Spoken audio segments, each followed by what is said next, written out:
Je n'aime pas Halloween. Non, vraiment. Cela me rappelle toujours d'horribles souvenirs. En effet, il y a 3 ans de cela, j'avais 31 ans à l'époque. Et avec ma femme, nous avions hérité d'un vieux manoir. Vous savez, le genre d'héritage qu'on ne soupçonnait même pas être dans la famille. C'est vrai. Parfois, certains membres de la famille cachent très bien leur jeu après tout. Et au fil des années, on en apprend des vertes et des pas mûres. Une appartenance à une secte, par exemple, ou le fait que ce membre de la famille soit une sorcière, et j'en passe. Mais pour les membres de la famille un peu plus spéciaux, du style artiste, chanteur, on les décèle assez vite, c'est vrai.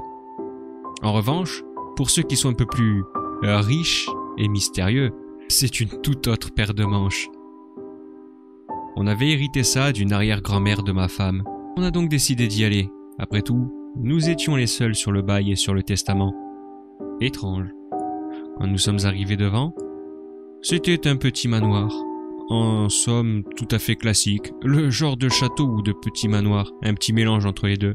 Vous savez, ce genre de bâtiment qui finit par devenir une mairie ou quelque chose du genre. Et ben là, c'était notre maison. Le jardin était en piteux état. Depuis des années, il n'avait pas été tondu. La bâtisse de l'extérieur semblait ni trop en bon état, ni pas assez. Et j'avais peur pour l'intérieur. Arrivé à l'intérieur, en effet, le plancher grinçait énormément. Il y avait des trous à certains endroits, beaucoup de poussière et de toiles d'araignée. On aurait dit que ce manoir avait été abandonné depuis des années. Avec ma femme, on s'est donc installé. On a aménagé.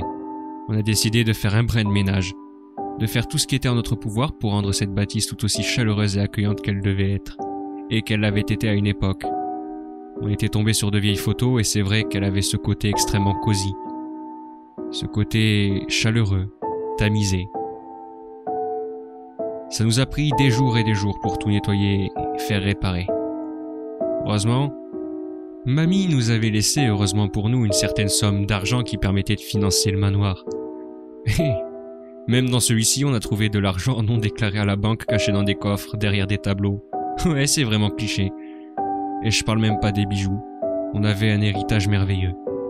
En fait, sans s'en rendre compte, on était passé d'une vie misérable et difficile à une vie de rentier, comme ça, du jour au lendemain, pour une grand-mère qu'on n'avait quasiment jamais vue. C'est vrai, ma femme ne l'avait que très peu vue durant sa jeunesse. On ignore toute son histoire, et c'est en fouillant dans le manoir qu'on a appris tout.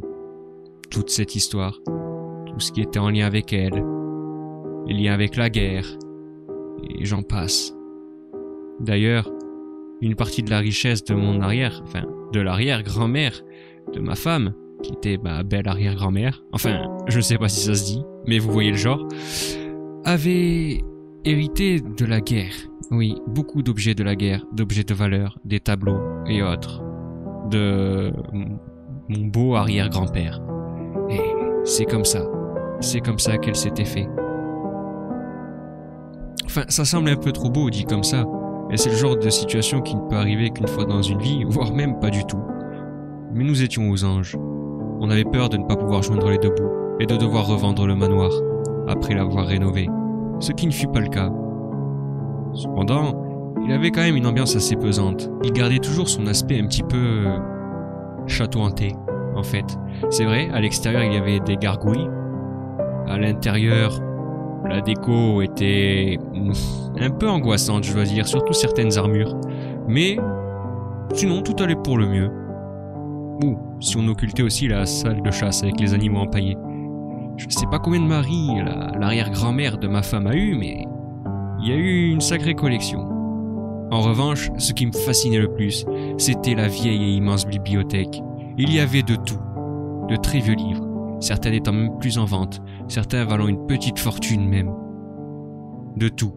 On passait de la catégorie science aux romans, aux histoires d'amour, aux récits fantastiques, aux livres de science-fiction, un peu toutes les époques en fait. J'étais content, moi qui adorais lire. Je passais des heures dans la bibliothèque.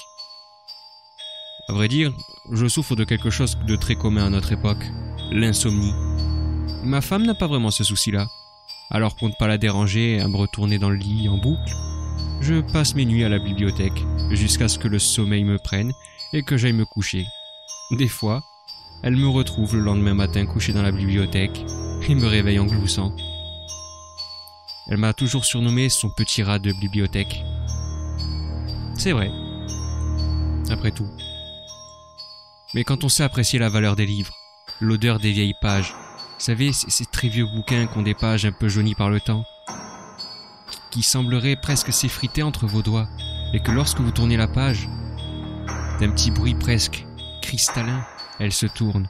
Et si vous approchez votre nez, alors que déjà rien qu'en l'ouvrant vous avez les effluves du livre, vous sentez encore plus la vieille odeur de vieilles pages. C'est ça que j'adore chez les livres. Je trouve ça merveilleux, passionnant. Récemment, je suis tombé sur une section un peu secrète. Faut dire que ce manoir avait beaucoup de passages secrets, de trappes, et la bibliothèque ne faisait pas exception. Un des livres, qui me semblait intéressant ce soir-là, était en réalité un mécanisme pour déplacer l'armoire. Derrière, il y avait tout au fond une grosse étagère, avec de gros livres. Je me suis approché. Eh bien, je suis tombé sur des livres d'occulte, des rituels, des sorts, des incantations. Donc, cette arrière-grand-mère, cette vieille harpie, était sans doute une sorcière. Super.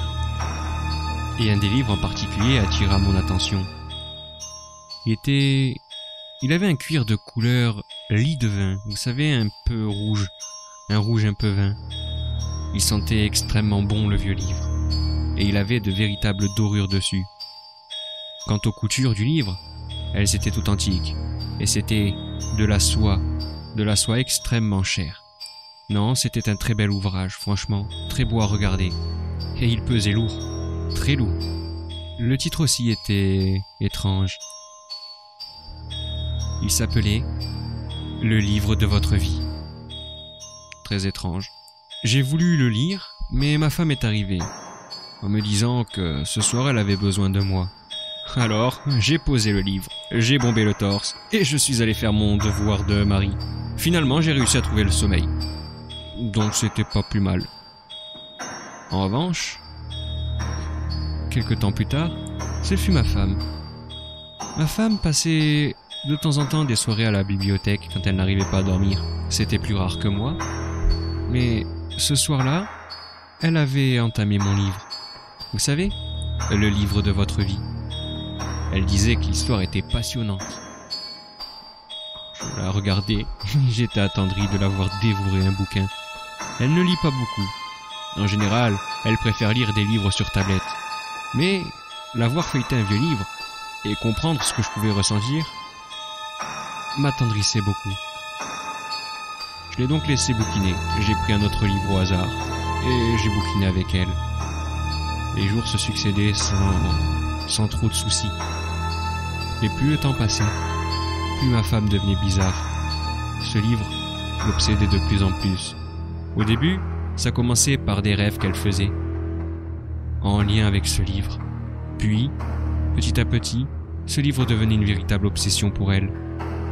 Alors certes, je ne dirais pas qu'elle séchait le travail puisque nous n'avions plus besoin de travailler. Merci mémé. Mais en revanche, elle passait ses journées enfermée dans la bibliothèque et ses nuits. Elle ne s'occupait plus trop de moi. Heureusement que j'étais un bon cuisinier aussi.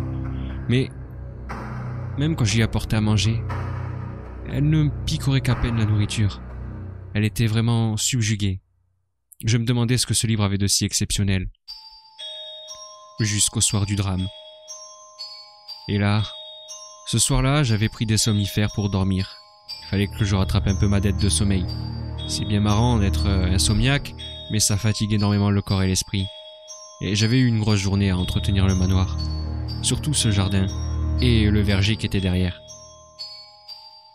Je suis allé me coucher, ma femme était là pour une fois. Mais pendant mon sommeil, ce qui devait arriver arriva. Elle s'est levée, sans faire de bruit, s'est faufilée, après m'avoir fait un bisou sur le front et la bouche, et est partie à la bibliothèque. Et là, elle a encore ouvert ce livre. Je ne sais pas ce que contenait ce livre, je n'ai jamais eu la chance de le lire. Je sais juste que c'était un très très bel ouvrage. Rien que de par ses reliures. Et les pages, le contour de ces pages qui étaient faites en or, en feuilles d'or. Et le papier qui était en parchemin. J'ose même pas imaginer la qualité du livre. Et encore moins une telle histoire, car il semblait extrêmement vieux. Et de là être aussi passionnant et obsessionnel, c'est que ce livre devait contenir quelque chose de très spécial. D'autant plus qu'il était caché avec la catégorie secrète de l'occulte et des autres livres de sorts et de rituels. Alors je vois mal comment un conte ou une histoire pouvait se trouver là. Peut-être était-ce un livre magique, qui sait. Peut-être qu'il montrait le destin ou l'avenir. Ce soir-là, comme tous les soirs, ma femme s'était faite une petite tisane et portait une petite tenue. Vous savez, cette façon qu'ont les femmes d'être tellement mignonnes avec quelques petits gestes, quelques petites postures. La mienne, je la retrouvais souvent recroquevillée d'une manière totalement adorable sur le fauteuil de cuir de la bibliothèque, à lire cet immense ouvrage. Et ce soir-là, ne dérogea pas à la règle. Elle en était à un chapitre assez spécial, je suppose. Sur la première page, il y avait une image. Elle se vit elle-même. En tout cas, une femme qui lui ressemblait dans la bibliothèque avec un livre dans les mains, qui ressemblait étrangement à celui qu'elle était en train de lire. Mais elle n'y prêta pas attention. La deuxième page, elle vit la même femme, mais derrière celle-ci, la porte de la bibliothèque s'entrouvrait petit à petit. Elle se retourna. Elle avait dû se retourner. Et la porte avait très certainement dû être fermée comme d'habitude, car cette nuit-là je dormais.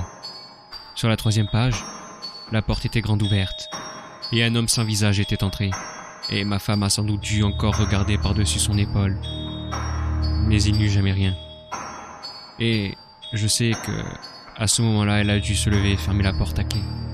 Et elle a dû bouquiner comme ça encore longtemps, jusqu'à arriver à la dernière page de ce chapitre, où cette étrange entité, ce monstre sans visage, se tenait juste derrière elle, debout, les bras levés, brandissant un immense couteau de boucher. Le lendemain matin, quand je me suis levé, j'étais agacé de ne pas trouver ma femme dans le lit, de la savoir obsédée par ce livre. Mais qu'avait-il de si exceptionnel?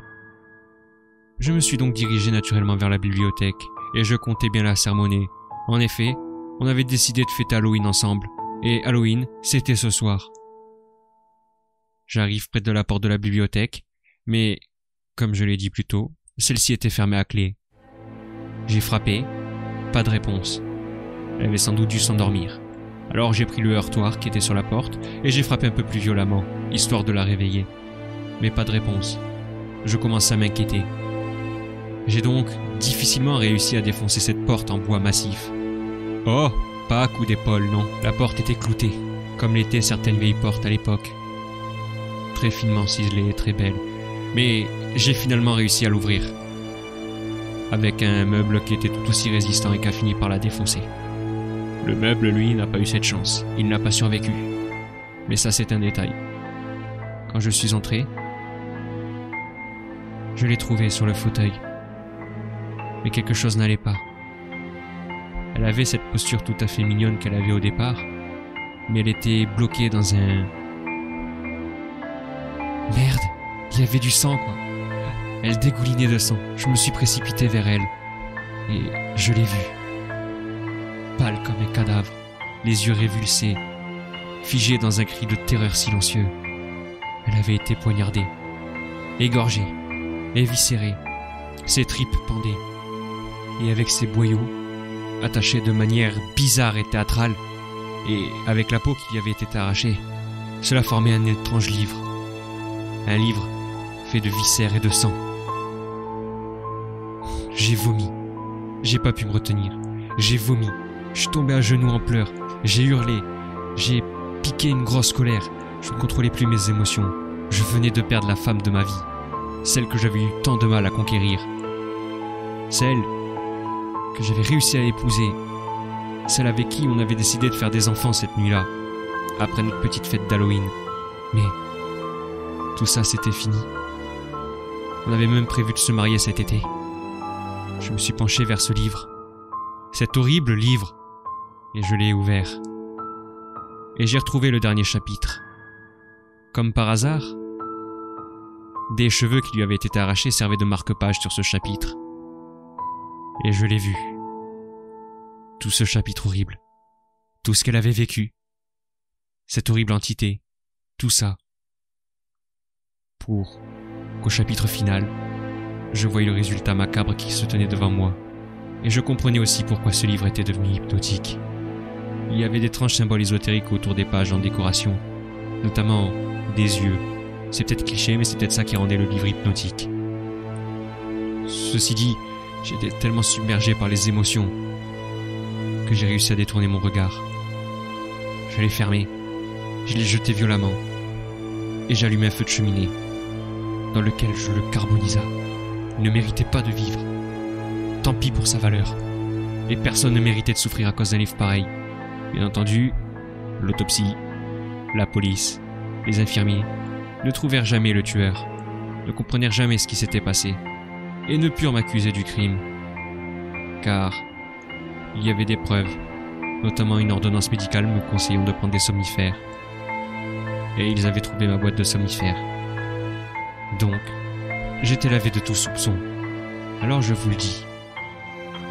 J'ai appris quelques années plus tard, et c'est pour ça que je vous fais ce témoignage, que ce mystérieux livre semblerait apparaître maintenant.